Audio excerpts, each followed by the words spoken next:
เมื่อราคาย่อพักฐานราคาทองคำจะไปต่ออีกหรือไม่ติดตามได้ในฟิดูเดลี่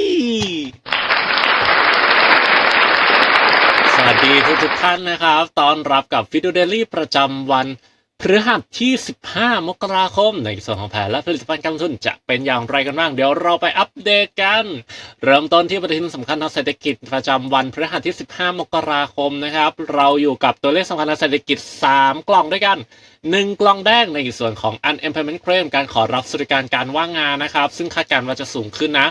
ในขณะที่2กล่องส้มครับ Empire State Manufacturing ดัชนีอุตสาหกรรมโดย Employ นะครับที่คาดการณ์ว่าจะดีขึ้นขานรับด้วยนะในขณะเดียวกัน Fed Manufacturing Index นะครับก็เป็นอีกหนึ่งรายงานสำคัญที่เกี่ยวข้องกับดัชนีอุตสาหกรรมนั่นเองโดยภาพรวมทางเศรษฐกิจเนี่ยถือว่าอยู่ใน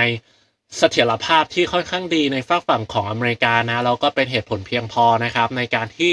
จะกำหนดนโยบายหรือ